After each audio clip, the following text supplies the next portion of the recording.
Guys, magandang gabi. Binilhan ko si Muning ng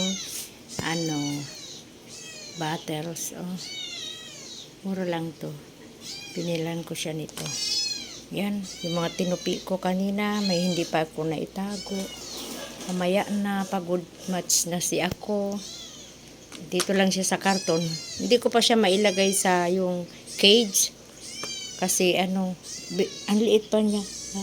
Asa na yun? Ito siya. Pakita ko sa inyo. Yung aking napulot na pusa. Ayan.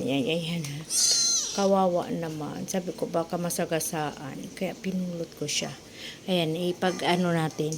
Titimpla ko siya ng Ayan. Binilhan ko siya ng feeding bottles. Wait lang. Magtitimpla tayo. O, yan siya. Oo. Baby pa. Kawawa naman. Sana yun. Ayan. Magtimpla muna ako ng Hugasan ko muna. Padidihin na natin siya. Ay, ito. Oo. Talagang naghahanap siya ng didi. Oh. Opo. Oh. Didi na yan. Didi na. Ayusin mo. Oh. Nagahawak siya ng Hawak din siya. Oh. Didi na.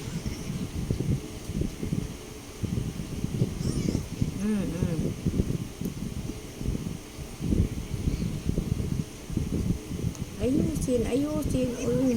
Nabibitin siya, oh. Nabibitin siya, guys. Siguro yung isang nipple ang dapat, hindi itong sobrang liit. This is sa gitna, oh. Yung hawak sa kamay ko, oh. Yung hawak ko. Ayusin. Kadidi ka ba?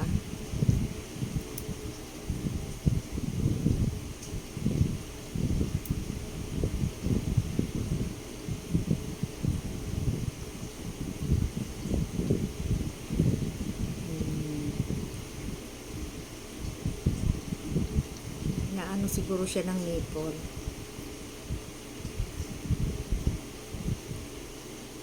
Ay, mo na, oh.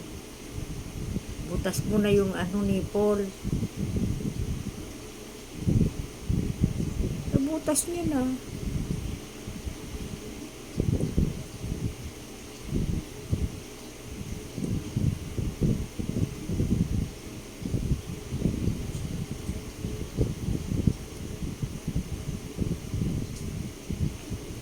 Didi ka kasi, Didi, oh. Diba, minatngat pa ng minatngat, oh. Kita nyo, oh. So, yan guys. Silang update dito sa napulot kong Ayan, na siya. Busog na yata. Oh.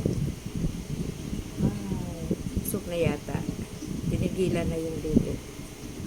Bawasan din ng konti, oh. Yan. Didi ka pa. Tingnan natin to. Patabain natin. Patabain ko pala. Ako lang pala. So, yan guys. Until sa naman po. Yan. Every time na may bago sa kanya, i-upload ko po. So, yan. Tingnan natin. After ilang buwan, kung tumaba siya. So, yan guys. Thank you. Bye.